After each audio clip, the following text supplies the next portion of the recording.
By the grace of Allah, by the grace of Allah, even the darkest night will end, and the sun will rise and shine, and the sun will rise and shine. Alhamdulillahi Rabbil Alameen, wassalatu wassalamu ala Sayyidil Mursaleen.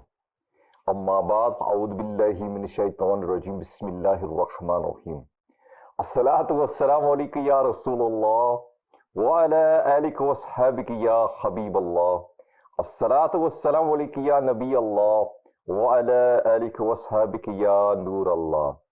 Viewers of Madani Channel, welcome to the early morning show, Rise and Shine. And yes, once again, we're here again. Today we have an interesting topic, but before we begin, we're going to give you a blessing of reciting Durud Pak. It's narrated that the Prophet of Allah sallallahu alaihi wasallam said that when Thursday arrives, Allah Azza wa Jal sends angels who have papers made of silver and pens made of gold. They write the names of those who recite salat upon me in abundance on the day of Thursday and the night of Friday, i.e. the night between Thursday and Friday. Allahu Akbar. Please recite Durud Pak in abundance. Please make a habit of it. We keep on saying it, and I'm going to continue to say it, that please make it part of your routine to recite Durud Pak upon the Prophet of Allah sallallahu alaihi wasallam. And as you know, when you watch Arise and Shine early in the morning, and I hope that you're all fresh, I've got my cup of tea, so I'm going to refresh it inshallah as of today. When you watch Arise and Shine, after we give you the blessing of reciting Durud Pak, we also have the privilege and honor to listen to some verses of the Holy Quran. Let's now go and listen to some verses of the Holy Quran. Sallu ala al-Habib sallallahu ta'ala ala Muhammad sallallahu alayhi wa sallam. أعوذ بالله من الشيطان الرجيم. میں اللہ تعالیٰ کی پناہ میں آتا ہوں شیطان مردود سے. بسم اللہ الرحمن الرحیم. اللہ کے نام سے شروع جو نہایت مہربان رحم والا. واذكروا نعمة الله عليكم وميثاقه الذي واثقكم به إذ قلتم سمعنا وأطعنا. اور یاد کرو اللہ کا احسان اپنے اوپر اور وہ عہد جو اس نے تم سے لیا جبکہ تم نے کہا ہم نے سنا اور مانا. واتقوا الله إن الله عليم بذات الصدور. اور اللہ سے ڈرو بے شک اللہ دلوں کی بات جانتا ہے. يا أيها الذين آمنوا كونوا قوامين لله شهداء بالقسط ولا يجرمنكم شنآن قوم على ألا تعدلوا. اے ایمان والو اللہ کے حکم پر خوب قائم ہو جاؤ انصاف کے ساتھ گواہی دیتے اور تم کو کسی قوم کی عداوت یعنی دشمنی اس پر نہ ابھارے کہ انصاف نہ کرو. اعدلوا هو اقرب للتقوى. انصاف کرو وہ پرہیزگاری سے زیادہ قریب ہے. واتقوا اللہ ان اللہ خبیر بما تعملون. اور اللہ سے ڈرو بے شک اللہ کو تمہارے کاموں کی خبر ہے. وعد اللہ الذین آمنوا وعملوا الصالحات لهم مغفرۃ واجر عظیم. ایمان والے نیکوکاروں سے اللہ کا وعدہ ہے کہ ان کے لیے بخشش اور بڑا ثواب ہے. والذین کفروا وکذبوا بآیاتنا اولئک اصحاب الجحیم. اور وہ جنہوں نے کفر کیا اور ہماری آیتیں جھٹلائیں وہی دوزخ والے ہیں. يا أيها الذين آمنوا اذكروا نعمة الله عليكم إذ هم قوم أن يبسطوا إليكم أيديهم فكف أيديهم عنكم واتقوا الله. اے ایمان والو اللہ کا احسان اپنے اوپر یاد کرو جب ایک قوم نے چاہا کہ تم پر دست درازی کریں تو اس نے ان کے ہاتھ تم پر سے روک دیے، اور اللہ سے ڈرو۔ وعلى الله فليتوكل المؤمنون۔ اور مسلمانوں کو اللہ ہی پر بھروسہ چاہیے۔ صدق اللہ العظیم۔ صلو علی الحبیب صلی اللہ تعالی علی محمد صلی اللہ علیہ وسلم. Viewers of Madani Channel, we just had the privilege and honor to listen to some verses of the Holy Quran. And some of the verses of the Holy Quran warn us. Some of the verses of the Quran advise us. Some of the verses of the Quran inform us. And them particular verses that we listened to there, they compiled all of them really. There was warnings there, there was advice there. They was telling us to trust in Allah Azza wa Jalla. And I think, we keep on saying this every day, viewers of my channel, but it's very important that we try and make a habit of listening and reading to the Quran on a daily basis. So listening to the translation, reading the translation and the commentary to understand. Because the Quran is our book of life, it's our manual of life. If you want to know how to live your life, then this is the manual that we need to try and follow. And if we can understand it, then inshallah Azza wa Jalla can make a change in our life. Back to the topic of the day, viewers of my channel. Today, what are we going to talk about? Allah Azza wa Jalla has blessed us with so much. We have so many blessings. We have blessings whether we look around us. When we look around us, we see blessings. We see blessings within our society. We have water, we have electricity, we have all of these things that are around us all. But we also have personal blessings. We have the fact that we have hands, we have feet. We can stand up, we can walk, we can talk, we can hear, we can listen, we can see. Today, inshallah, Azza wa Jalla, we're going to talk about protecting our eyesight and the sins that we can gain by not protecting our eyesight. So inshallah, please stay tuned and watch the rest of the program. And I'm hoping we're going to learn something and hopefully we can make a change in lives, myself, yourself, and all of us as well. So now let's go to the Kalam of the day. Alhamdulillah, you know that when on Rise and Shine, we listen to a few verses of the Holy Quran. After that, we get the honor and privilege as well to have a Kalam of the day to, again, cheer us up as well and bounce us up for the rest of the day. So let's listen to the Kalam of the day.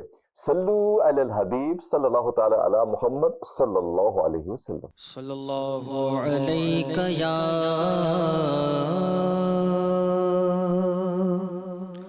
Rasulallah wa sallam alayka ya Habib Allah.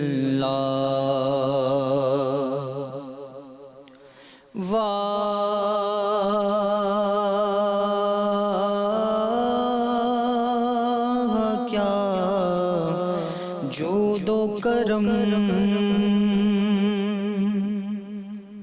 ہے شہ بطحہ تیرا، نہیں سنتا ہی نہیں مانگنے والا تیرا،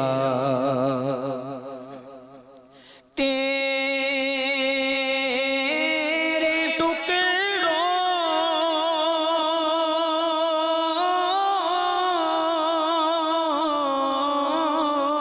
سے پلے غیر کی ٹھوکر پہ نہ ڈال، جھرکیاں کھائیں کہاں چھوڑ کے صدقہ تیرا، صلی اللہ علیہ یا رسول اللہ وسلم علیہ یا حبیب اللہ۔ عرش حق ہے مسند دفعت رسول اللہ کی، عرش حق ہے مسند رفعت رسول اللہ کی، عرش حق ہے مسند رفعت رسول اللہ کی، دیکھنی ہے حشر میں عزت رسول اللہ کی دیکھنی ہے، حشر میں عزت رسول اللہ کی دیکھنی ہے، حشر میں عزت رسول اللہ کی، قبر میں لہرائیں گے تا حشر چشم نور کے، قبر میں لہرائیں گے تا حشر چشم نور کے، جلوہ فرما ہوگی جب طلعت رسول اللہ کی، جلوہ فرما ہوگی جب طلعت رسول اللہ کی، دیکھنی ہے حشر میں عزت رسول اللہ کی، لا ورب العرش جس کو جو ملا ان سے ملا،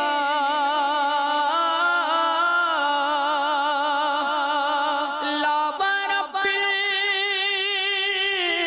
العرش جس کو جو ملا ان سے ملا، بٹتی ہے کونین میں، بٹتی ہے کونین میں نعمت رسول اللہ کی، بٹتی ہے بٹتی ہے بٹتی ہے کونین میں نعمت رسول اللہ کی، دیکھنی ہے حشر میں عزت رسول اللہ کی،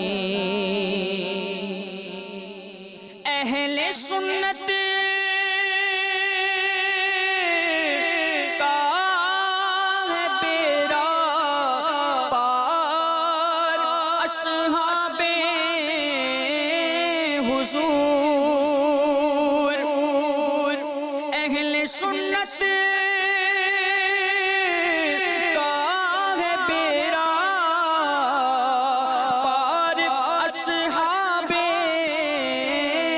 حضور، نجم ہے اور ناؤ ہے عطرت رسول اللہ کی، نجم ہے اور ناؤ ہے عطرت رسول اللہ کی، دیکھنی ہے حشر میں عزت رسول اللہ کی، ٹوٹ جائیں گے گناہگاروں کے فوراً قید و بندی، ٹوٹ جائیں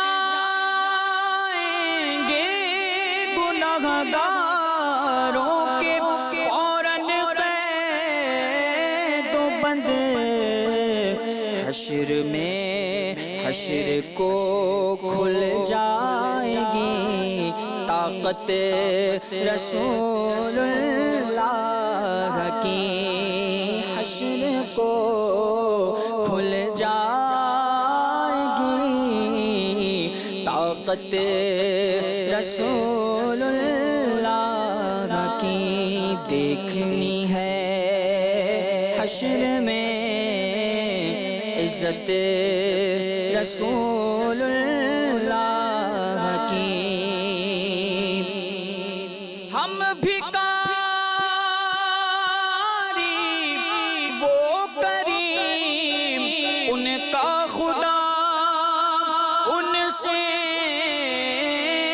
فضول ہم بیکاری وہ کریم ان کا خدا ان سے فضول اور نہ کہنا نہیں عادت رسول اللہ کی اور نہ کہنا نہیں عادت رسول اللہ کی دیکھنی ہے حشر میں عزت رسول اللہ کی اے رضا اے رضا پیارے رضا اے رضا خود صاحب قرآن مداح حضور تجھ سے کب ممکن ہے پھر مدحت رسول اللہ کی تجھ سے کب ممکن ہے پھر مدحت رسول اللہ کی عرش حق ہے مسند رفعت رسول اللہ کی دیکھنی ہے حشر میں عزت رسول اللہ کی دیکھنی ہے حشر میں عزت رسول اللہ کی وہ جہنم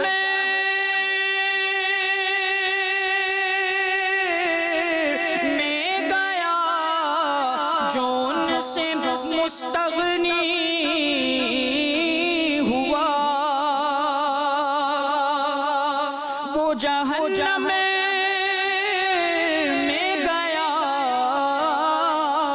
جو ان سے مستغنی ہوا ہے خلیل اللہ کو حاجت رسول اللہ کی ہے خلیل اللہ کو حاجت رسول اللہ کی ہے خلیل اللہ کو حاجت رسول اللہ کی دیکھنی ہے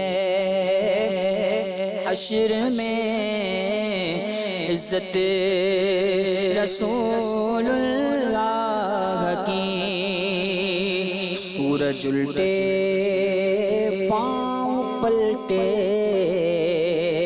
اور چاند اشارے سے ہو چار اندھے منکر دیکھ لے قدرت رسول اللہ کی دیکھنی ہے حشر میں عزت رسول اللہ کی عرش حق ہے مسند رفعت رسول اللہ کی صلو علی الحبیب صلی اللہ تعالی علی Muhammad sallallahu alaihi wasallam. MashaAllah. Viewers of my channel, I hope that you enjoyed that kalam as much as we did here as well. But what are we going to talk about today? I mentioned before the break that we're going to talk about this blessing that Allah Azza wa Jalla has given us. And without doubt, viewers of my channel, it's such a great blessing. Our eyesight is such a fantastic blessing if we only we understand. With this, we can distinguish size, we can distinguish distance, we can distinguish color. And isn't it amazing that this eye can do so much? What a great blessing it is. But do we misuse this blessing? This blessing that Allah Azza wa Jalla has bestowed upon us, do we use it for what it should be used? Do we protect it? Do we make sure that we refrain from looking at those things that Allah Azza wa Jalla has prohibited us from looking at? And that is the test. You know, that Allah Azza wa Jalla has given us such a great blessing, but how do we use that blessing? And with that in mind, I'm going to give you a parable, a story that happened in the past. It is narrated that Sayyidina Yunus bin Yusuf, rahmatullahi ta'ala, he was one of the blessed saints of his time. And he used to spend most of his time in the masjid, worshipping Allah Azza wa Jalla. And he had dedicated his youth in worshipping Allah Azza wa Jalla. And once he was coming out to the masjid, and he said that suddenly his gaze fell on a young woman, and his heart inclined towards her for a while. But he immediately felt ashamed of this act, and he raised his hands for dua in the court of Allah Azza wa Jalla. He said, "Oh my Rabb, no doubt you have blessed me with eyes, which are a great blessing. But I have a fear that lest I might suffer punishment due to these eyes, and lest these eyes become the means of my destruction. O my Rabb," Allah. He goes, "O my Rabb, deprive me of my sight." And the moment he completed his dua, his eyesight disappeared and he became blind. And after that, what happened was, he got his nephew. He had a nephew, and when it came for the time for Salah, he got his nephew to bring him to the masjid. And that's how it happened. He used to go backwards and forwards to the masjid, and his nephew used to bring him to the masjid. And one day, when Sayyidina Yunus bin Yunus rahmatullahi ta'ala was sitting in the masjid, he felt something crawling on his body. He felt someone crawling on his body, and he called out his nephew, but he was busy playing with the other children outside, and he didn't come to him. And so again, he made a dua. He made a dua in the court of Allah Azza wa Jalla. He said, "Oh my Rabb, if I don't get my sight back, lest it turns out to be trouble and disgrace for me, because I'm not able to see anything, and any dangerous pest may hurt me. On the other hand, I need help of somebody repeatedly for fulfilling my needs. It has put me into trouble. Oh my Rabb, give me back my eyesight so that I can get prevented from disgrace and dependence on others." And it's narrated, viewers, mentioned that as soon as he did his dua, his eyesight was restored. And after that, there was a person, he said, that I saw him both states. I saw him in the state that when he had his eyesight, I saw him in a state when he lost his eyesight, and I saw him in a state that when he had his eyesight. In all of three instances, he had this divine fear of Allah Azza wa Jalla inside him. He had this fear of Allah Azza wa Jalla inside him, and he would never miss going to the masjid.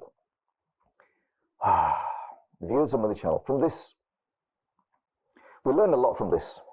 And like I said before, viewers of Madani Channel, we need to be very careful that, you know, when you listen to a story of the past or what's happened into the past, look at it and try and learn something from it, because the reason why that parable has been preserved for all of these years, you don't preserve something, you don't preserve an event, you don't record an event if it has no deep meaning for you. It must have some significance, something, you know, in your life when something happens and you remember it because it has some significance. And in the same way, viewers of Madani Channel, when these events are narrated to you on Madani Channel, be it by myself or whoever narrates an event, then think to yourself, there is something behind this. And from this we learn that those people of the past, they had this great fear of committing sins. They had a great fear of committing sins, and they, no matter what, didn't want to show any disobedience to Allah Azza wa Jalla. And so this particular person, he was scared. He had this fear inside him, even though he knew that this eyesight was a blessing. He had this fear inside him that if I misuse these eyes, I will become disgraced. If I misuse these eyes, I will become punished on the day of judgment.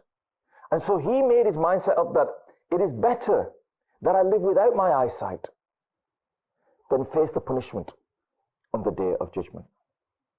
And that mindset, and I'm not saying to you that, you know, we should, gouge out our eyes, or we should, cut our tongues, or whatever it is. But what I'm saying to you is, viewers of Madani Channel, do we have that fear inside us?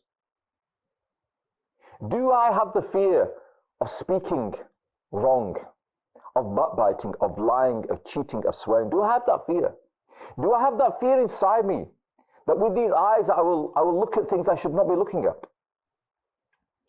Or, and I think this is probably the case, viewers of Madani Channel, that we've come to a state now that we're so engrossed in committing these sins that we don't even realize that we're doing wrong. Nowadays, what's happened, viewers of Madani Channel, that people have got to such a state that there used to be a time where people used to think before they spoke. They used to think, what am I going to say? Is it truth or is it falsehood? Is it right or is it wrong? Is it good or is it bad? Is it beneficial or not beneficial? And they would decide before they spoke. But nowadays people have become fearless. They speak without thinking. They don't think twice about saying anything and they'll just say it. They don't care if they hurt anybody. They don't care what it is. They'll just say it. Now, because people have become fearless about speaking, which is open, which is seen, which is heard, people can see that someone has said this. People can hear it. But your eyesight, I may be here looking, it only takes me a second to look over there and you don't know I've looked there. I've looked over there, you don't know I've looked there. I've looked to that, I've looked to that, I've looked, and you don't even know that. And if people today have become so fearless about speaking, how fearless have they become about misusing this eye? They don't think twice about looking at things now. And there used to be a time even that if they were looking at something and someone was with them, then they would think twice about looking at it. Now they don't care. Because everybody's looking. Everybody's looking at the billboards. Everybody's looking at this. Everybody's looking at that. Everybody's looking at the half-naked women that are walking down the streets. Everybody's looking at the half-naked women on the billboards. And they don't think twice about it. And this is how low we become. And this is just one sin. We're talking about the sin of the eye now, but generally speaking, we have become fearless. We don't fear Allah Azza wa Jalla. We don't fear the punishment. And this particular individual, he was so scared about being punished because of the misuse of the eyes. And it was only one glance, and we'll talk about that later on. It was only one glance, but he was so scared. But then he was also, that he had this fear inside him that he become disgraced in front of people, that he will not be able to fulfill his commands, he will not be able to fulfill his ibadat, and so then he requested Ya Allah to restore his eyesight. But then also what comes from that story, viewers of the channel, that what a pious person he must have been, that his du'as were instantly accepted. And nowadays we look at ourselves and we say, why are my du'as not accepted? You know, I do the same du'as, I do du'a, Ya Allah give me this, give me that, Ya Allah remove this problem, Ya Allah solve this, but it never happens. Why? Are we as pious as that person? Do we go to the masjid 5 times a day like that person? Even when that person was blind, he went to the masjid 5 times a day. Do we go? You know, I remember once I was at these traffic lights. I tried to picture the scene. I was at this traffic lights. It was a junction. It was like a T-junction. And there was a pub. And for viewers that are maybe outside of the UK, a pub is a place that sells alcohol. People go there and sit there and drink alcohol. And from the pub, there was these traffic lights, there was this junction. And at the other side of the road, there was a bus stop. Yeah? And a person got off the bus. And this person that got off the bus, he had a broken leg. Yeah? All of his leg from his hip down to his ankle was in plaster. And he struggled to get off the bus. And he's there with his crutches. Yeah? And he comes up to the junction of the road. And he waits for the signal to go red for the cars traffic, and he struggles to get across the road. And I'm thinking to myself, you know, I felt sorry for him. I felt sorry for him. I'm watching him that he's struggling to cross the road. But the situation was such that I couldn't get out of my car because there was cars parked behind me, the traffic lights were going to change, so I could not go out and help him. But I continued to watch him. And what did he do? He struggled across the road, and he went inside the pub. And a thought entered my mind, that Muslims today, when it comes to going to the masjid, we make the smallest excuse not to go. Oh, you know what? I've got a bit of a headache today. I'm not going to go. Oh, you know what? My hands are hurting a little bit today. I don't want to go. Oh, you know what? It's raining today. I'm not going to go. I don't want to catch a cold today. And I thought to myself that this person, right, is going towards a sinful place. He's going to a place of sin. And no matter what, he's making sure he gets there. Yeah? And yet us, as Muslims, Allah Azza wa Jalla has blessed us with health. Allah Azza wa Jalla has blessed us with all of these blessings. But when it comes to going to the house of Allah Azza wa Jalla, why is it we find it so hard? And so, these people that, you know, well, I'm not going to say run towards sin, he was hobbling towards the sin. But for us, you know, this person that we mentioned at the beginning, Sayyidina Yunus bin Yusuf, he was a person that No matter what, he still went to the masjid. So when he was blind, he still went there. He didn't make excuses. He didn't say, oh, my dua was accepted, and now because I'm blind, I can't go to the masjid anymore, so I'll read my namaz at home. He found somebody to assist, and he made sure that he got to the masjid 5 times a day. So what are our excuses? What are our excuses for not reading our namaz on time? What are our excuses for not going to the masjid? And this is something that we need to think and reflect on. And we also need to learn from that the sin of the eye, the sin of the eye is something that we need to be wary of. And you may think that when you look here, you look there, you have a quick look here, you have a quick look there, nobody's watching you. Nobody can see you. You may think this, but Allah Azza wa Jal is watching you. Allah Azza wa Jal is aware of everything that you do. You can move a slight centimeter, a slight millimeter, and Allah Azza wa Jal is aware of your movements. Be it the pupil, be it whatever it is, you move for a slight second. Now I'm focusing on front of myself. If I change the focus in my eyes and focus on what is in front of me here, by changing that focus, Allah Azza wa Jal is aware of that. So don't think that you can hide yourself. Don't think that people are not watched, that you are not being watched. Allah Azza wa Jal is watching you. I can hide myself from people. I can hide my gaze from people. I can look from where nobody can see me and look, but Allah can see me. And again, that's something that you need to be wary of. With regards to the eyesight, viewers on the channel, and with regards to generally what we're speaking here is, and I think we fully understood this, is that when we're talking about the eyesight, we're talking about the glance, the unlawful glance at Nahmar women. That the example that we gave at the beginning, that he looked at a woman and his heart was inclined towards it, even though it was for only a second, and that made him fearful. And it's that basically that I want to talk about today, about protecting our eyesight from that. Sayyidina Abdullah bin Masud, radiyallahu ta'ala, has narrated that the Prophet of Allah sallallahu ta'ala has said that a woman is an awrat, i.e. something to be concealed. The word awrat, that is the word that's used for women. The meaning of that word is something to be concealed, something to be covered. And when she comes out and is open, then shaitan peeps at her as well. So when we look at her, is this an act of shaitan? Hajjatul Islam Sayyidina Imam Muhammad Ghazali Rahmatullahi Ta'ala said, whoever doesn't have an ability to close his eyes cannot protect his private parts. Allahu Akbar. That's how serious, viewers of Madani Channel, it is to close your eyes from these visions, to not look at these things, to protect your eyesight from these things. And nowadays what happens is you're traveling on a car, there's a billboard, you look at it, you look at all sorts of things. You flick through channels on the TV, You're flicking through channels on the TV, and where does the channel stop? What you're looking at. And then what happens is someone will come into the room and you'll switch the channel.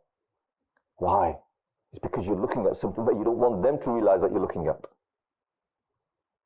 You're on your laptops, on your PC tablets, on your mobile phones, you'll be looking at things. And you think, I can delete the history afterwards. Nobody knows that I'm looking at this. But it's been recorded. You know, we are quite foolish, really, aren't we? Because nowadays people will say to you, oh, you know what? The mobile phone authorities, they record everything that you see. They record all your messages. They can do this. They have the facility to do this. Do you not think Allah Azza wa Jalla has the facility to do this? Allah Azza wa Jalla is aware of everything that you're doing. Every page that you've seen, every screenshot that you've seen, every web page that you've visited, everything that you have done, Allah Azza wa Jalla is aware of it. And Allah Azza wa Jalla is aware of every glance that you've made as well. In light of this, Allah Azza wa Jalla has mentioned in the Quran, and I'm going to give you the translation from Kanzul Iman, Surah An-Nur, ayat number 30. Allah Azza wa Jalla says, command the Muslim man to keep the gaze low and to protect the private organs. That is much purer for them. Indeed, Allah Azza wa Jalla is aware of their deeds.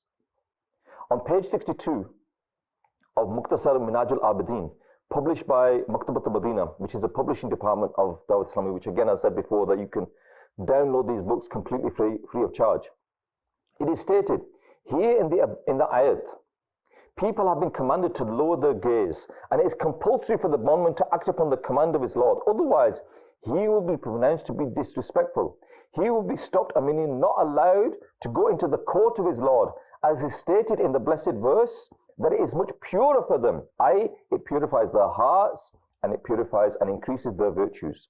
And in this blessed saying, it has been informed that purification of the heart abundance of worship, and goodness light in keeping the gaze lowered. Because if you would not prevent your gaze and let it go uncontrolled, you will look at meaningless things and you will be deprived of divine mercy. You will be destroyed because either you will see haram, forbidden things, and resultantly indulge in sin, or you will look at mubah things and your heart will get engaged in them. And this will cause you to have evil thoughts and shaitanic whispers. So after all, your heart will get engaged in these after being heedless of goodness. So these eyes, we know that these eyes are connected to the heart, to the mind. So what we see is recorded in there. And this connection between our eyes, our mind, and our heart is all there. So this is the opening. Imagine this is the opening. What comes into here, what comes in through these eyes, what comes in through these ears, what comes in through these two openings affects the mind and affects the heart. If we hear good and see good, then our minds will think good and our hearts will feel good. If we see bad and hear bad, our minds will think bad and our hearts will feel bad. And it's very important to understand that, viewers and Madani. What do we use these blessings for? Today we're talking about the eyesight, but in the same way our ears. What do we listen to? And what effect does that listening have onto you? Have you ever, and I'll give you an example. If you, in the morning, when you're traveling in your car, you listen to a certain Kalam, you listen to a certain naat, yeah? And you listen it on the way to work. And then what happens is during the day, you could be working, you're at your table, you've got your desktop out, you're working at something, you're answering the phone, you're doing whatever you're doing, or maybe you're on a production line and you're working there, and all of a sudden that Kalam will come into your mind. And without you even knowing it, you'll be reciting that Kalam. Noor wala aaya hai, noor lekar. And you'll be saying this, whatever Kalam it is that you watch. And it'll become on your lips. Because you heard it in the morning. And so that has put an imprint in your mind, and for the rest of the day, all through the day. And sometimes what happens is when you listen to something, for days on end, that comes to your lips. Just think to yourself, how is that possible? In the same way, if you were to listen to songs and music and all that sort of thing, then that beat of the music, that songs, that will stay in your mind as well. How is this happening? It's because whatever comes in through here puts an imprint on the mind and affects the heart as well. In the same way, although we cannot see, well, think to yourself, what is happening that when you come, what comes through these eyes goes to the mind, goes to the heart. What effect is it having on us? We see it when we're reciting the Kalam on a daily basis, but do we realize what is happening to us? What we see outside in society, what we hear in society affects us. And because these things can affect us, then we need to make sure that we are aware of them. And we need to protect ourselves from them. We need to stay away from these things. We need to stay away from those things that can affect our eyesight, that can affect our hearing, that can affect our hearts and can affect our minds. But unless you're aware of these things, and what happens is we're heedless. We think, yeah, well, what's wrong if I listen to this song for a while? What's wrong if I look at that for a while? What's wrong if I look at this for a while? Just think to yourself that what injection you are putting inside yourself. You know, people talk about injecting people with vaccines, but you're injecting yourself with a disease now. And that disease starts to spread. When you start looking at these things, this disease starts to spread. And people have done studies on this, viewers on the channel, that when you start looking at haram things, when you start looking at things, I don't even know whether I can say the word, but you understand what I'm trying to say. When you start looking at things on the internet, when you start looking at things on your mobile phones, it can have a profound impact on you. And what happens is that hunger for looking for more, for seeing for more, does more. And then it gets even worse. And it can lead to such acts of disgrace, viewers of Madani Channel. And I think I've just given you a sign of what I'm trying to say. And I hope you understand that. They say in Urdu, ishara. Yeah? I'm giving you an ishara of what I mean here. And I hope you understand that what this can lead to. And these diseases of the heart, these diseases of the mind can take over us. And in the same way that they say any disease, it spreads. And once it spreads, it's hard to cure that disease. And if a disease comes and you do not nip it in the bud, as they say, then it's harder. And I mentioned once on Madani Channel that they said, like, when you commit sin, it's like putting a seed in the ground. You put that seed in the ground. Now, if you don't quickly rip it out, then what happens? That seed spreads. it starts to get roots. It starts to get branches and shoots start to come out. And the longer you leave it, the stronger it gets inside there. And then when you decide to remove it, it is really hard. It's not impossible, but it gets harder and harder and harder. In the same way, viewers of the channel, when we commit these diseases of the eye, we're planting seeds in our hearts and our minds. And that spreads. And it gets harder and harder. And what happens is you want more and more and more and more. And then you go to the acts of committing all sorts of sins as well. Acts of disgrace as well. And then to remove that becomes very hard.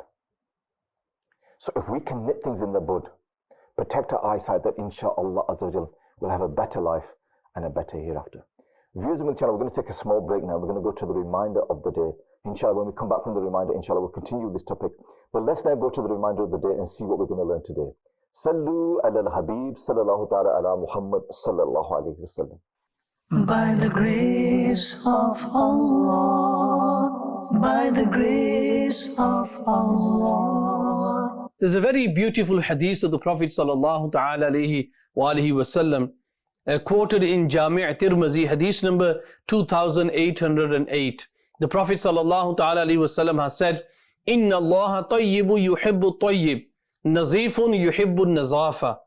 Allah Azza wa Jal is pure and loves purity, and He Azza wa Jal is clean and loves cleanliness. From this very beautiful hadith of the Prophet sallallahu alaihi wasallam, we learn that a Muslim should always be clean.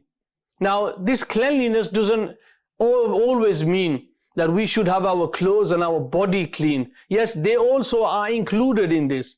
But the first thing that we need to think is, what about our inner self, our heart? Is that cleansed?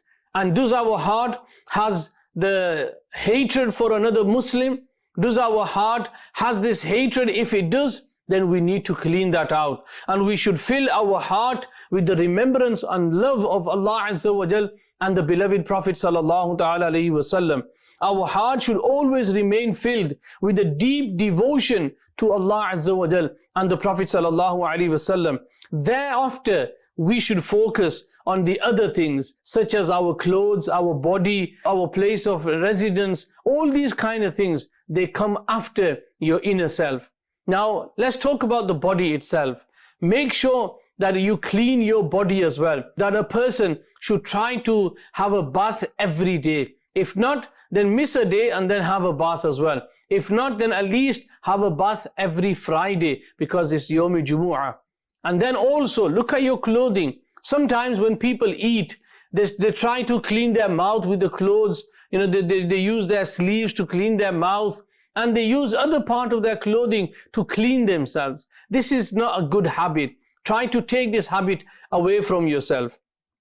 Also, to keep yourself neat and tidy, try to have your clothes really washed, ironed properly, so that you look neat and tidy as well. Because Allah Azza wa Jal loves those people who always keep themselves tidy. You know, for a person who doesn't keep himself tidy and neat, and if he stinks, then what will happen? People will run away from that person. You know, we are a Muslim, alhamdulillah, we are thankful to Allah Azza wa Jal that He has created as Muslims. And a Muslim should always be clean and should always look neat as well. May Allah Azza wa Jal make me and all of us clean, and may Allah Azza wa Jal clean our inner self, so that inshallah Azza wa Jal we can keep our outer self clean as well. Sallu ala al-Habib sallallahu ta'ala ala Muhammad sallallahu alayhi wa sallam. By the grace of Allah, by the grace of Allah. Sallu ala al-Habib sallallahu ta'ala ala Muhammad sallallahu alayhi wa sallam. Viewers of the channel, you just got a reminder of the day from Hafiz Rafakat Atarim about the purification of our heart and how we need to, what is in our hearts basically. And I think it was well explained there. Viewers of the channel, today we've been talking about protecting our eyesight. And I'm not saying protect your eyesight by putting on UV glasses so that you're not affected by the sun and, you know, put these expensive glasses on. I'm talking about what you're actually looking at, viewers of the channel, and how to protect your eyesight. And we mentioned an ayat of the Quran before the break, but as Allah Azza wa Jalla is also commanding us to prevent unlawful gazing, likewise there are many hadiths which commanding the Muslim males to lower their gaze and refrain from seeing the things declared haram by Allah Azza wa Jal. And with that in mind, I'm going to give you a few sayings of the Prophet of Allah Sallallahu Alaihi Wasallam with regards to lowering your gaze. The Prophet of Allah Sallallahu Alaihi Wasallam said, avoid sitting in the ways. The blessed companions humbly said, Ya Rasulullah Sallallahu Alaihi Wasallam, there is no way out of it as sitting places where we have talks. The beloved Rasul Sallallahu Alaihi Wasallam said, if you must sit there, if you must sit in these places, then fulfill the rights of the way. And the blessed companion said, what are the rights of the way?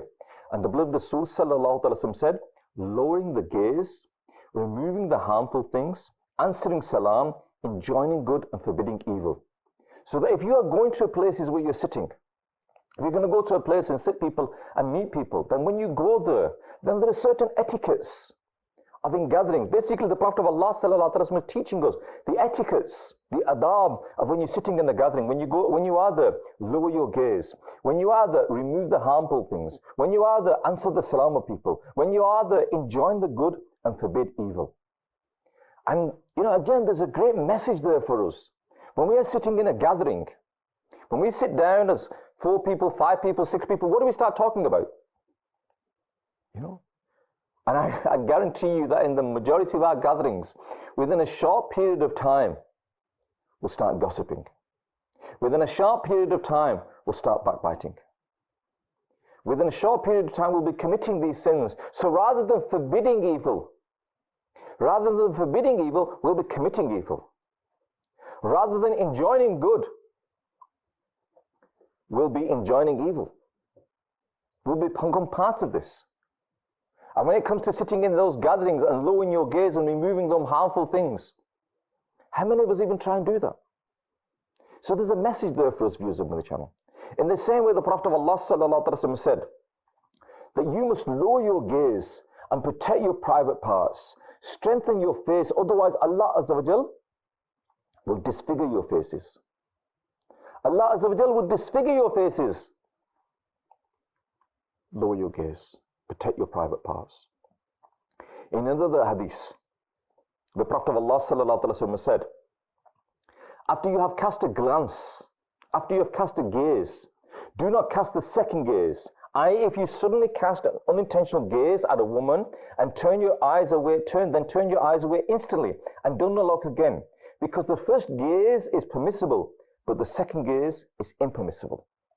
And this is something that we've heard. Maybe you've heard this before, that the first look is okay, the second look is not permissible. But again, this needs to be explained, and it's been explained by this, that they say that some unwise people describe the above-mentioned blessed hadith, that since the first gaze is exempted, therefore they don't turn away the first gaze. They say, well, it says there that the first gaze is okay, and it's the second gaze that the problem is. So they look. It's still my first gaze. It's not my second gaze, it's still my first gaze. It doesn't work like that, viewers of Madani Channel. If you have a gaze on someone, it's not happening at that moment in time, in the sense that, how can I explain to you? When you have that first gaze, that's unintentional. But to prolong that gaze, to continue looking there, that becomes intentional. And that is the difference. So the unintentional gaze is exempted. When you look at you sort of see it, and then you look away. You look away. You look away. But looking again the second time then becomes haram. Prolonging that first gaze, because it then becomes intentional, that you've not moved away from that. So prolonging that first gaze again becomes haram as well. So when you see something and think, well, it's only my first gaze, that is haram. See something, look away, don't look again. And Allah Azza wa Jal, just think, if Allah Azza wa Jal was to punish us for that first gaze, how hard then it would be? But Allah Azza wa Jal has exempted us because He knows that sometimes these things happen, that people come in front of us and we don't realize it. Allah Azza wa Jal has exempted us. But if we continue with that gaze, if we continue looking there, prolong that gaze, then that is haram.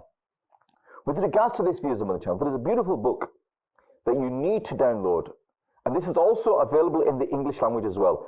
Questions and Answers about the Islamic Veil. It's published by Maktabat al-Madina and it's written by Amir Sunnah, the founder of Dawat Islami. Again, you can download this book completely free of charge. He says in there, Amir Sunnah says in there, that he was asked a question regarding looking or not looking at the face of a non-mahram woman. And Amir Sunnah, he said in there that we should not look at the face of a non-mahram woman. However, if necessary, you can, but with certain conditions. Explaining some situations for this, Sadr Sharia Badr Tariqa Alama Maulana Mufti Muhammad Amjad Ali Azmi Rahmatullah Ta'ala says, the rule for looking at a non-Muslim woman is that if necessary, he may look at her face and palms because sometimes this is necessary. For example, if a witness who is to testify for or against her in a court case is prevented from looking at her, then how can he testify for or against her? However, even here, there must be no possibility of lust whilst looking at her. These days, this is needed because in markets, on public streets, many women walk around outside their homes, and to avoid seeing their faces at all is very difficult. Some scholars permit looking at the feet as well. He further states, although it is permissible to look at the face of a non-mahram woman without any chance of lust, there are religious times. These are religious times. People of this era are not like the earlier generations. Hence, in this era, looking at the face will be prevented. However, it is permissible for a witness or judge to look in case of necessity. So where there is a need, where there is a genuine need, then yes. But otherwise, don't. Don't refrain from looking. And I remember many years ago, I was in Karachi in Pakistan, and I got into a taxi, and we were driving somewhere, I can't remember where from or where to. And we got into this conversation, and the taxi driver said that I'm married to the most beautiful woman in the world. And I don't know why, but I said to him, how do you know that? And he says, because I've never ever looked at another woman in my life.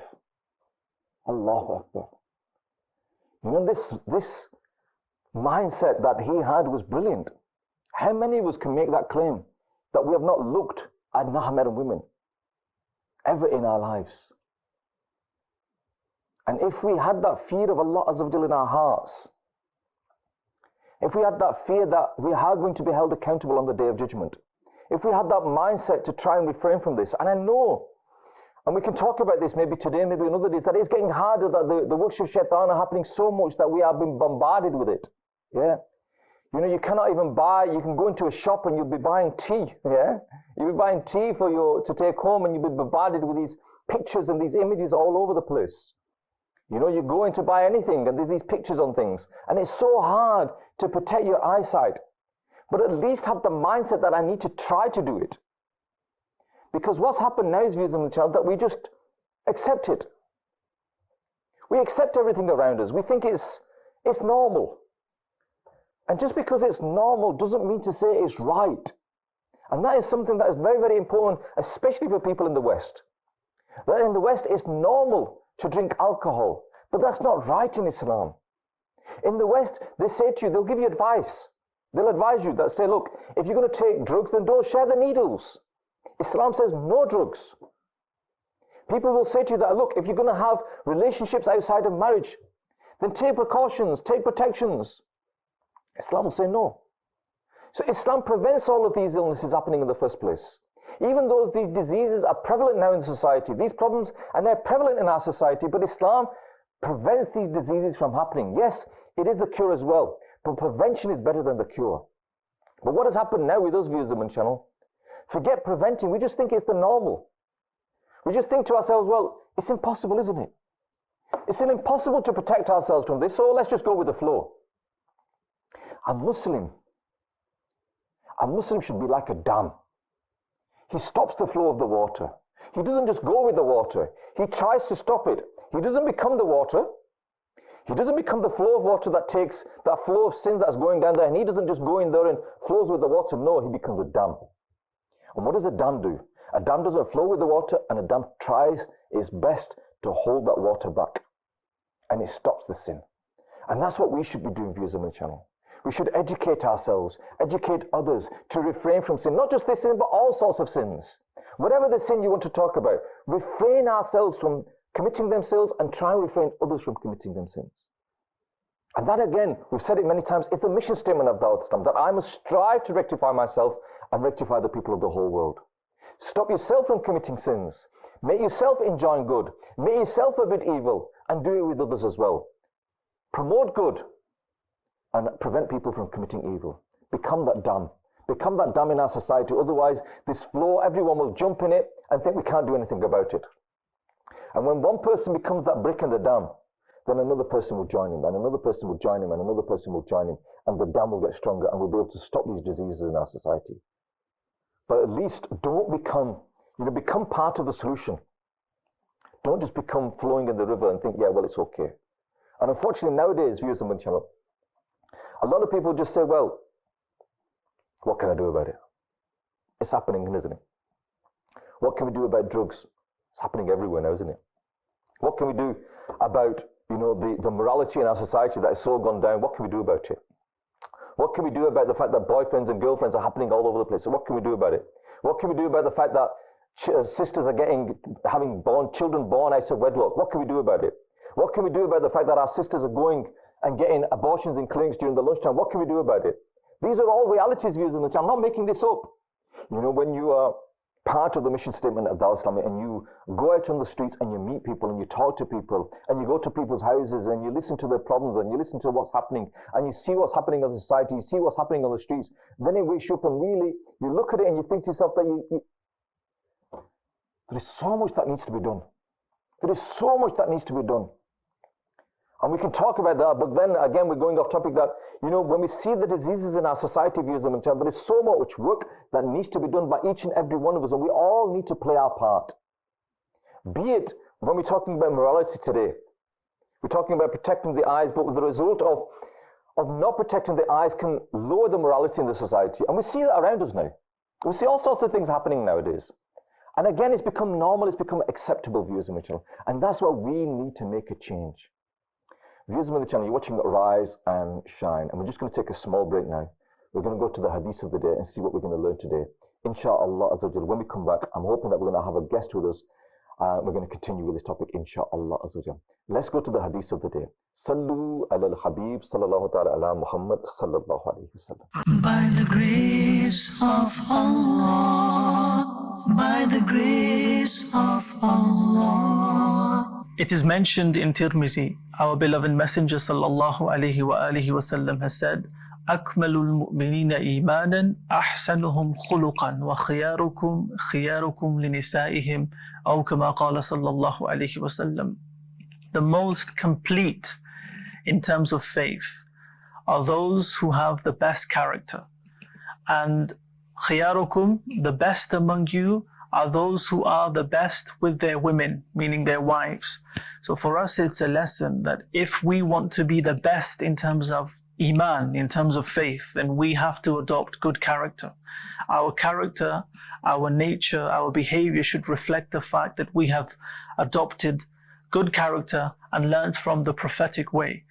And another reflection of being good or being among the best is that we are good with the women of our household, or in this respect, the wife. So if a husband is bad to his wife, or does not treat her well in any way, or does not fulfill her right, he cannot be from those who are considered the best among the people. There may be people who are apparently very religious. They have a religious outlook, religious appearance. They seem very good outside, but when they come home, they are completely different people. And it's a lesson for them especially, and for many others generally. Men must learn that true character or good character is seen or reflected outside of the home and within the home as well. By the grace of Allah, by the grace of Allah. Sallu ala al-Habib sallallahu ta'ala ala Muhammad sallallahu alayhi wa sallam. MashaAllah, Kamar Madani, one of our graduates for Jamatul Madina, mashallah, and he's involved in our translation department here in the UK as well. And again, another Madani pearl there for us. But today we're talking about lowering our eyesight, and it narrated that there was an incident where a certain person, he would visit someone, and whenever he would visit them, he would lower his eyesight. Whenever he was known, but it wasn't just when he was visiting someone, but whenever he was out to the house, he would lower his eyesight. And he said that for 20 years he went and visited this person. And there was a female slave in that house. And she actually thought that this person was blind. And she would say to her master that your blind friend has come, not knowing that the person that was coming could actually see, but the way he would walk in, he would always lower his gaze and protect his gaze. And again, how many of us have that mindset to lower our gaze, And within the environment of Dawah Islamic Amir al-Sunnah, he advises us to put a spiritual lock on our eyes, to keep our gaze lowered. And Allah Azza wa Jalla says, and give glad tidings to those people who are humble. Give glad tidings to those who are humble. And by lowering your eyesight, it humbles you as well. And people think, I've got to look at you in the eye. I've got to look at you like this to be able to talk to you. But again, lowering your sight, lowering your eyes, and again, humble yourself, viewers of the channel. And that is something that we need to learn. And there was our Rukn Shura, Haji Zamzam Atari, who was the Rukn Shura, and he was responsible for the Madani Namat. And it's something that we mentioned many, many times, viewers of the channel, on Madani Channel, that we should try and fill in the Madani Namat card. It's the app for Madani Namat.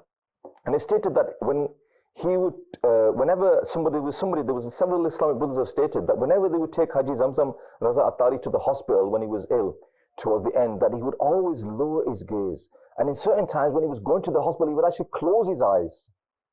When he was getting closer to the hospital, he would close his eyes. And when he was asked, why are you closing your eyes? Are you okay? And he said that I'm aware of the fact that now that we're in the hospital, there'll be families there, there'll be female nurses there, and I want to protect my eyes. And he would keep his eyes lowered, closed all of the time. I remember many years ago, viewers on the channel, and I'm talking now literally 30 years ago, someone wrote a poem, and they sent this poem to me, and I can't remember the poem in detail.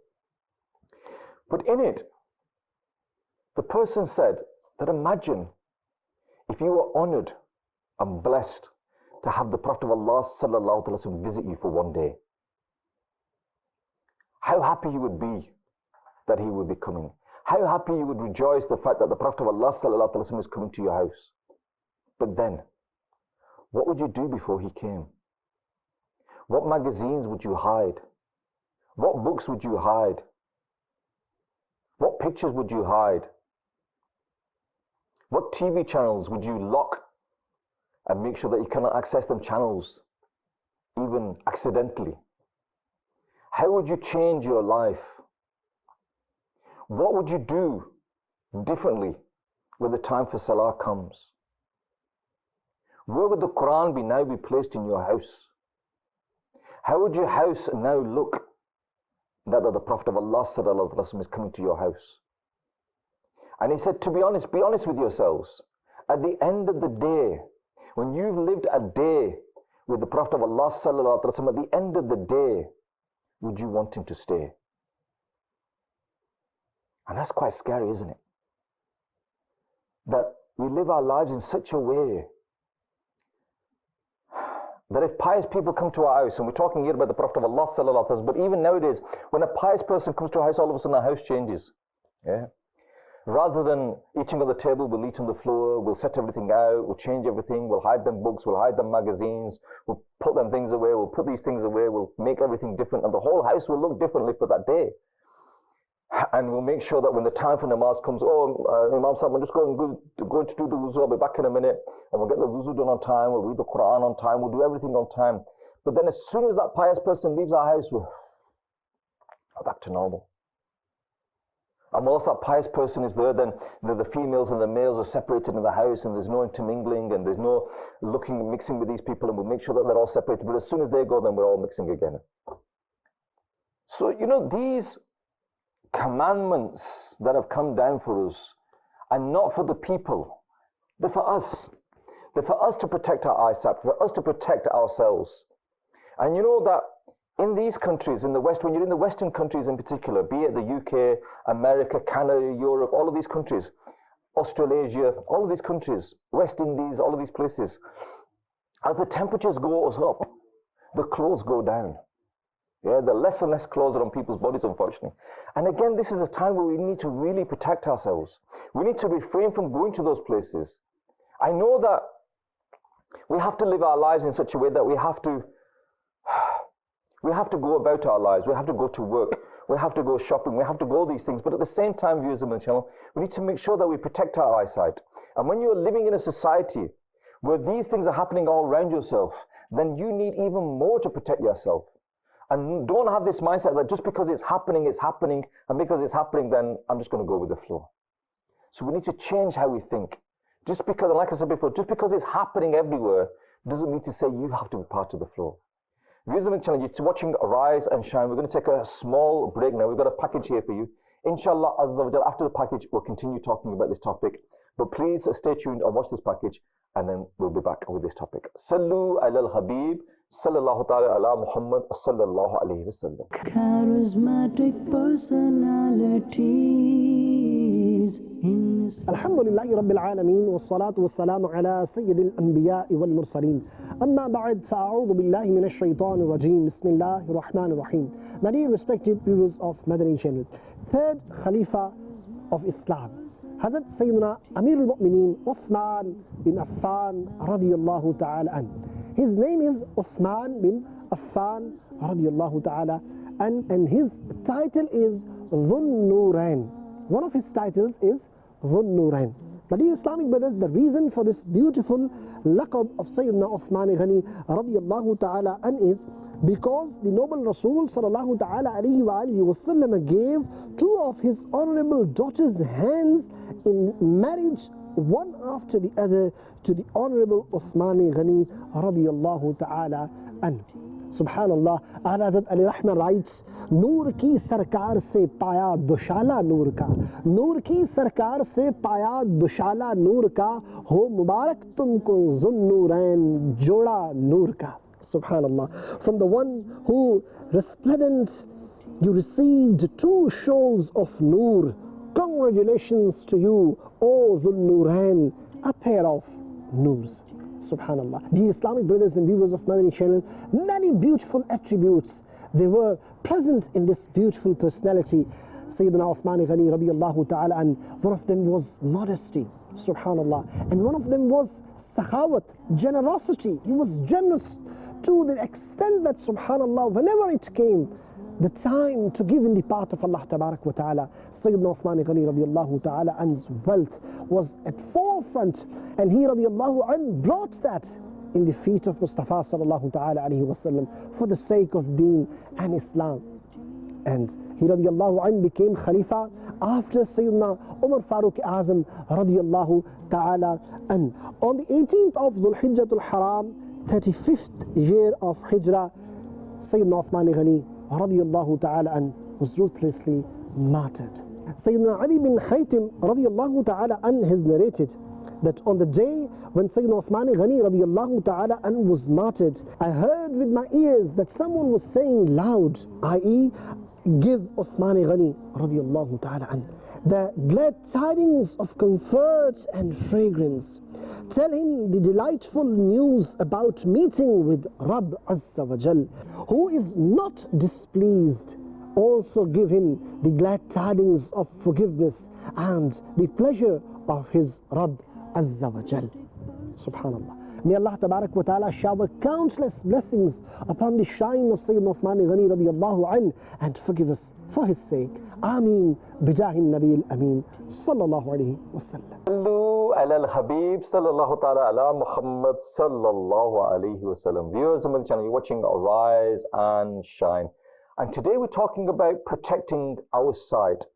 And when I say protect your sight, I'm not saying wear UV sunglasses, expensive sunglasses, so that the UV rays don't affect your eyes. I'm talking about how to protect your eyesight from what you are looking at, not from what is coming into your eyes, what you are gazing at, and how you need to protect yourselves. Alhamdulillah, may Allah Azza wa Jal blessing.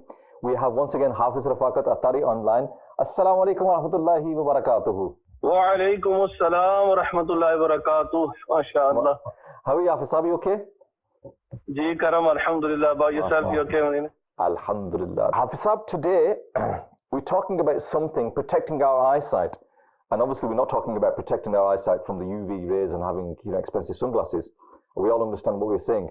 But what I've been trying to emphasize so far, Hafsab, is that a lot of people think, well, because all these things are happening around us, how is it possible for us to protect our eyesight? And, because it's normal now, then what's wrong with it? A lot of people will even go as far as saying, well, because it's happening everywhere, then there's nothing wrong with it, is it? The thing is, mashallah, Khalid Bhai, a very good topic, and it's a very important topic that we do discuss this topic. Even our homes, we should be discussing it with our children as well. How important, protecting your eyes is. Because if you can't protect your eyes, you won't protect your heart. And when you don't protect your heart, then you're going to start to commit sins. And remember, on the day of judgment, Allah Azza wa Jal, He is going to be questioning us. ثُمَّ لَتُسْأَلُنَّ يَوْمَئِذٍ عَنِ النَّعِيمِ. That all these blessings that Allah Ta'ala has given us, we will be asked about each and every blessing that Allah Ta'ala has given us. And this is the majority, all of the scholars, they say, that to protect your eyes is farz. Why? Because if you don't protect your eyes, you're going to start to go into haram, you're going to start going into sins. And when that is the case, then what happens is that at that time, when you start to commit these sins, these sins, they look right small in front of you then. Sometimes people say, it's impossible, like you mentioned, or it's very hard to keep away from sins. That doesn't mean that if it's hard, then you start to fall into them sins. You've got to try your best, and you have to try your best, or else if you do fall into these sins, then they will be written as sins. And there's a hadith of the Prophet sallallahu alaihi wasallam, the mafhum is, on the day of judgment, a person who fills his eyes with haram, there will be molten lead, or there will be fire poured into his eyes. Allah. But Hafizab, how can you brought up in this society.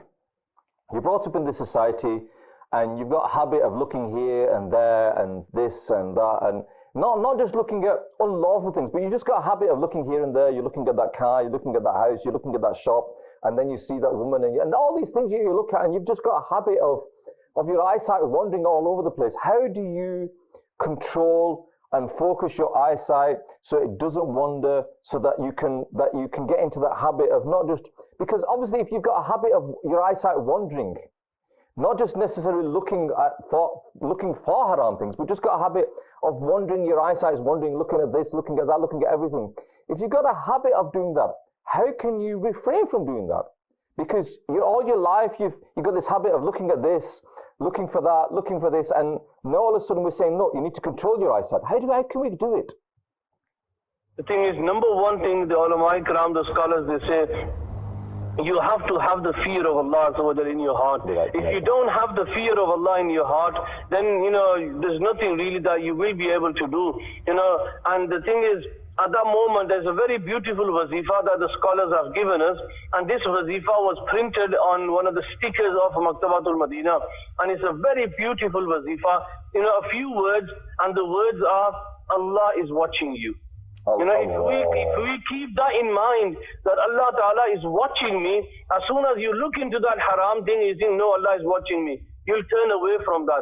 Now that wazifa is so powerful that Alhamdulillah it saved many, many people. Now if a person thinks that it's alright, some people, they ask a question in their heart and then they give the answer to themselves as well. Oh, it's okay, I can't control it, how can I control it? It's too hard for me. If it's too hard for me, then you should be sat at home. You shouldn't be even coming out, if you think that you're going to be committing sin. I had a brother the other day and he says that I want to do nikah. So I contacted Mufti Sahib and we said, Mufti Sahib, which category does he belong to? So he was someone that he couldn't even afford his own family, his own self. How can he afford another wife? So Mufti Sahib, he says that, look, it's not jais for you to get married. So in the same way, if you cannot protect yourself, then it's not even jais for you to come outside the house. Now you have to protect yourself. And I'm not saying that people have to stay at home. And this is why Amir al-Sunnat, alhamdulillah, has given us Madani inamat that try to lower your gaze when you are walking on the street. And that is a case where, I'm talking about, when you mention, how can we save ourselves? Have these kind of stories and these sayings in your mind and your heart, Allah Ta'ala will protect you. there's another story about Hafiz al-Quran.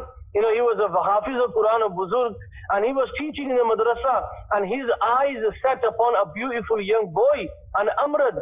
And because of that, Allah Ta'ala took the whole Quran out of his heart. Just imagine sometimes we say, I've got this problem, I've got that problem, I don't know what's happening. Sometimes someone's done an evil eye on me, black magic on me. Sometimes it's nothing. Sometimes it's your own self, your own doing. Like Allah Ta'ala says in the Quran that most of these problems that you have is because of your own hands. Maybe we can't control ourselves. There is so much guna that we are committing that Allah Ta'ala has taken the blessing away from me of reading the Quran. Allah Ta'ala has taken the blessing away from me from offering my salah. So it's very important that we keep this in mind, that Allah Ta'ala is always watching me. Inshallah, whenever there is the shaitan pushes you to do anything wrong, repeat it from your mouth, Allah is watching me, Allah is watching me. And inshallah, so that Allah Ta'ala will protect you as well. Hafiz Sahib, a lot of people will, if you ask any Muslim, do you believe that Allah Azza wa Jal is watching you? They will say yes. Do you believe that everything you do is recorded? And they will say yes. Do you believe that you, in the day of judgment, that you'll be held accountable for everything that you've done? They will say yes. If they know all of this, they know all of this, then why are we still committing these sins? Why are we, all right, we're talking about unlawful gazing here. When we know all of this, why are we still not reading our namaz? Why are we still not fasting in the month of Ramadan? Why are we still not paying our zakat? Why are we still doing all of these things when every Muslim, I don't think there'll be any Muslim, Hafiz Sahib, that will deny the fact that Allah Azza wa Jal is not watching them. You say to them, do you believe Allah Azza wa Jal is watching you? Yes. Do you believe that you're going to die? Yes. Do you believe in the punishment of the afterlife? Yes. Do you believe in the hellfire? Yes. Do you believe in the day of accountability? Yes. Do you believe that you're going to be rewarded for your good deeds and punished for your sins? Yes. They will know all this. I don't think there'll be, I honestly believe, Hafiz Sahib, that I think we will struggle. We will really, really, really struggle to find any Muslim in the world that does not believe in what I've just said. But why is it? And this is the question that I keep on asking yourself and keep on asking myself, that, if we can find out the source of why is it that we are still not doing what we should be doing, and why is it we're still committing the sins, even after having all of this knowledge? What can we do, Hafiz Sahib? Please advise me. Having the knowledge is something else, and acting upon the knowledge is something else. We've got that knowledge, but sometimes, if you ask these people, they don't know, and sometimes the scholars, they say that it's better to learn about the punishments that Allah Ta'ala has prepared for these such people. And there's a very famous hadith of the Prophet Sallallahu Alaihi Wasallam, narrated by Sayyidina Ibn Mas'ud radiallahu ta'ala anhu, and he says that the Prophet Sallallahu Alaihi Wasallam said that verily the evil glance is a poisonous arrow from the arrows of Iblis. Yes, he who abstains from casting evil glances will be granted with such iman that he will feel the sweetness of it in his heart. There are so many youngsters who have destroyed their future, basically. The families are being destroyed because this is such an arrow of the shaitan. Just imagine if you are, you're married, you've got a family, now you go on the streets, or you still got this habit of looking at haram things, videos, then what will happen is, you're going to feel inclined more and more towards these kind of things. And then what will happen? There will be problems at home. Obviously, there will be problems at home. There was a case, Khalid Bhai, where this Buzurg, this person, he was going towards the masjid, and his eyes fell upon this girl, now a woman, but she was married. So she went to the woman, and he said that, look, I want to get married to you. I'll do anything for you to get married to me. And she says that, fine. If you really love me and you want to get married to me, then what you need to do is go to certain masjid and offer your namaz 5 times for 40 days, then come to me and I'll talk to you. Now that woman, she was married to an imam of that same masjid. So she went home and she told her husband, the Imam Sahib, that there was this young lad, I want you to save him. He is going to come to the masjid and he's going to offer namaz behind you, make dua for him as well. So this the young boy, he started going to the masjid, offering 40 days. After 40 days, he realized what he was done. Now he's fallen in love with Allah Ta'ala, not a woman. So he wrote a letter to her and said that, look, I'm really sorry. I've changed myself, and my eyes have really opened. Now I have fallen in love with my Rabb Azza wa Jal. Please forgive me. Now, if this is what we need to do. If someone thinks that they cannot keep away from sins, then and they do not offer their salah, then it's very, very hard that you'll keep away from this sin. Allah Ta'ala mentions in the Quran, Inna salata tanha anil fahsha'i wal munkar, that no doubt salah keeps you away from indecency. So Allah Ta'ala will protect you from indecency, from bad things as well. So offer your salah and then make dua in the court of Allah. Dua is a weapon of the believers. And this is very, very serious, because if you fall into this sin, I have seen, Khalid Bhai, probably you have seen as well, so many families have been ruined because of this. And then so many things after that start, illicit relationships start, astaghfirullah, people go to, they even cross all the boundaries. And families are broken up, homes have been broken up, just because someone could not control his eyes. And this is not just for the men, it's also for the women. As Allah Azza wa Jal mentions in the Quran, the mafhum is that, tell the believing men and the believing women to lower their gaze. The famous hadith where the Sahabi radiallahu ta'ala, Hazrat Abdullah ibn Maktoum radiallahu ta'ala, he was a blind Sahabi. He came to the Prophet sallallahu alaihi wasallam's house. And as he entered the house, the Azwaj Mutaharat, they were there, the Blessed Mothers. So the Prophet ﷺ said to them that please go inside. And they said, Ya Rasulullah ﷺ, he can't see us. And the Prophet ﷺ said, he can't see you, but you can see him, can't you? So this is a very, very important thing as well, and a message for the Islamic sisters as well. And I think you have touched upon this as well, where sadly weddings come up, other family occasions come up, and women dress up in such a manner, that they are inviting these people to come and look at us. And astaghfirullah, there are so many cases like that, where, later on, families have, they split up with each other. Why? Your son did this to my daughter, your daughter did this to my son. Instead of blaming one another, look at yourself. For the woman, why are you dressed up like that so people can look at you? And for the man, this is not an excuse that she is dressed up like that. It's her fault. No, it's your fault, because you have a brain as well. Hi. You give me so much to think about, Hafiz Sahib. Jazakallah for your time. May Allah Azza wa Jalla reward you. Assalamu alaikum wa rahmatullahi wa barakatuh. Wa alaikum assalam wa rahmatullah. Where do we start? Where do we finish? So much that Hafiz Sahib said has made me think. And as he was talking and he was making me remember certain incidents that I become aware of, certain stories that I become aware of, and there's so much we can talk about on this topic. I think we're going to take a small break now, inshallah, and then when we come back, we'll sum up this topic, inshallah, today. Let's go to this small package, inshallah, and then we come back, we'll continue to talk. Sallu alal Habib sallallahu ta'ala ala Muhammad sallallahu alayhi wasallam. In 1981, from the city of Pakistan, Karachi, the legendary personality filled with the fear of Allah and the love for the Holy Prophet sallallahu alayhi wasallam, Maulana Ilyas Qadri, had established Dawat-e-Islami with the passion to reform the Ummah, and had resolved that I must strive to reform myself and the people of the entire world. Time kept passing. Amir Ahl Sunnah kept working while remaining firm on his resolve, and the message of calling towards righteousness started spreading.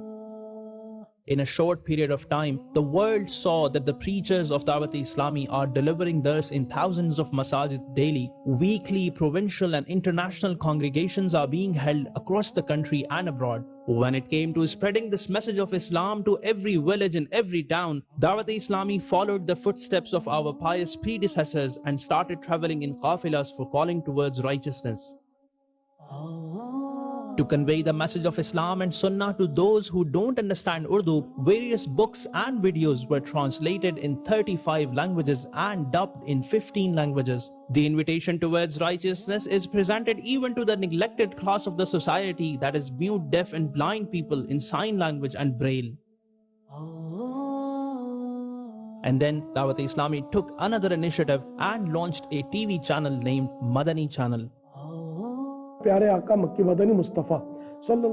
The beloved Prophet sallallahu ta'ala alayhi wa alihi wasallam has commanded us to pay a laborer his wages before his sweat dries. Do something in your life that helps you after death. So a system should be made through which virtues continue to be donated to us after our death. What the deceased need is reward. Only good deeds help in the grave. After Urdu, English, and when you look at your own faults, it will prevent you, it will stop you from finding faults in other people as well. and Bangla were separately launched for those who understand English and Bengali language, and separate transmission for children is also going to begin very soon. These channels are currently being watched through 6 major satellites of the world. When digital media started dominating the print and electronic media, Dawat-e-Islami started spreading the message of Islam in this field also through its website, Facebook, YouTube, Twitter and Instagram etc. to its 14 million users, and is benefiting the Ummah through numerous apps like Global Salah Times and Hajj and Umrah. In addition to reforming the Ummah, Dawat-e-Islami established Darul Ifta Ahl Sunnat to provide them with Sharia guidance, and to bring educational and reforming books to the Ummah in a beautiful manner. An Islamic research center named Al-Madinatul Ilmiya was founded, which is running with success. Along with purchasing non-Muslims worshipping places and converting them into masajid, Dawat-e-Islami constructs on average 2 masajid every day in the country and abroad, which adds up to over 600 masajid annually. Dawat-e-Islami established educational institutions named Jami'atul Madina and Madrasatul Madina to teach Hifz and Nazara Quran, where no fees are charged. Jami'atul Madina is teaching Dars-e-Nizami to around 64,000 male and female students through approximately 775 Jami'at in the country and abroad, as well as providing academic education, English language course, computer courses and Mufti course. Similarly, Dawat-e-Islami is providing Hifz and Nazara education of the Holy Quran to around 169,000 students in 3,790 branches of Madrasatul Madina, and up to now, 80,000 plus boys and girls have finished memorizing the Holy Quran, and over 241,000 boys and girls have finished Nazara Quran. Those children, adults, women or the elderly who don't have access to the masjid or madrasa for any reason, Madrasatul Madina online with its 30 branches is working for them, where they may recite and memorize the Holy Quran and do numerous other Islamic courses. Similarly, for academic education, there is Darul Madina schooling system, which offers quality education in an Islamic environment through more than 84 branches in Pakistan and abroad. With the passion to spread the invitation towards righteousness, Dawat-e-Islami focused on those incarcerated in prisons and started to reform and provide guidance to them. I salute all the workers and administration of Madani Channel. La ilaha illallah Muhammadur Rasulullah. New Muslim courses are held to provide guidance to the newly reverted people who embrace Islam after being inspired by the preachers of Dawat-e-Islami. New Muslim course. Muslim course. Muslim course. New Muslim course. The shrines of Awliya are certainly a means of attaining spirituality. To provide guidance to the visitors of these shrines, Dawat-e-Islami has established a department named Majlis-e Mazarat-e-Awliya. If an earthquake, flood or any other catastrophe hits Pakistan or any other place in the world, as Dawat-e-Islami is seen helping the victims in those areas, similarly, it remains busy in activities like plantation campaigns to avoid those calamities. 1 billion plants should be sowed in my beloved homeland. 12 plants each. It's possible if you try.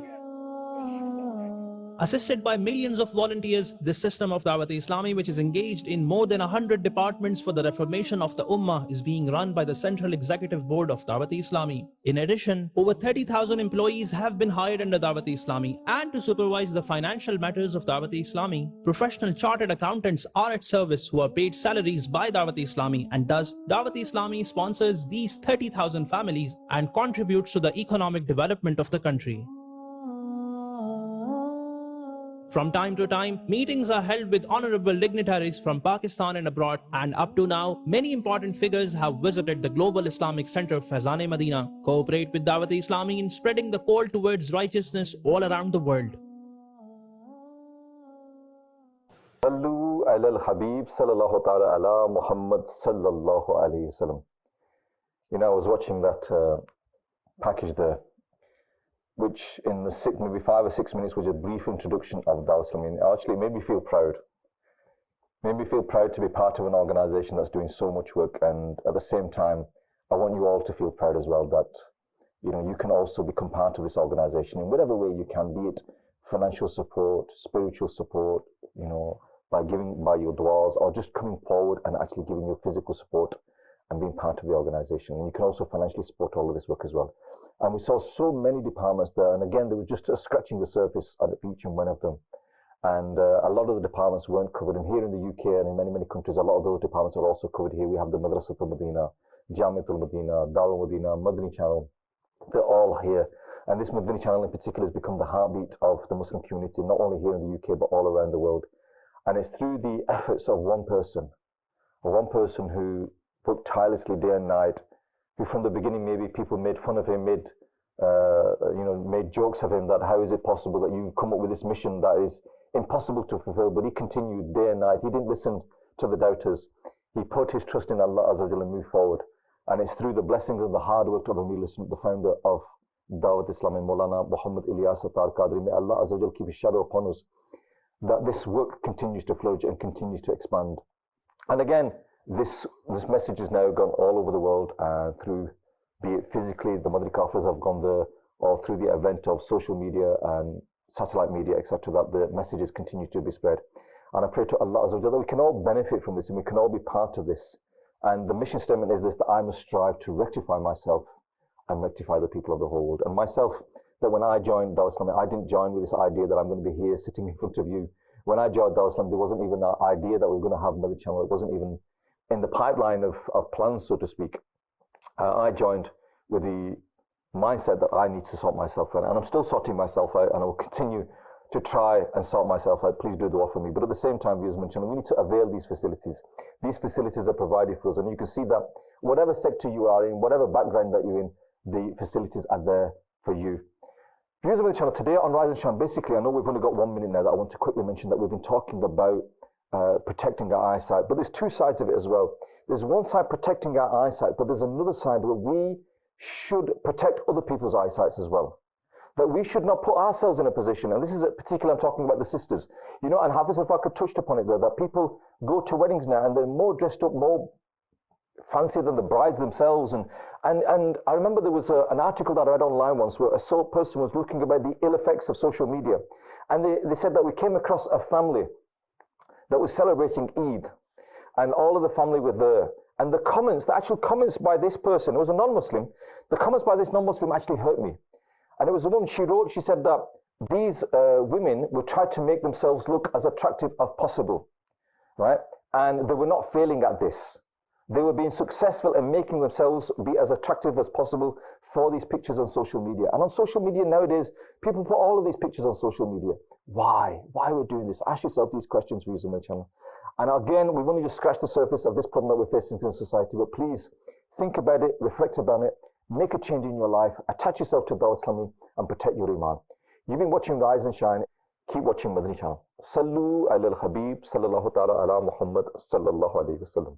By the grace of Allah, by the grace of Allah, even the darkest night will end, and the sun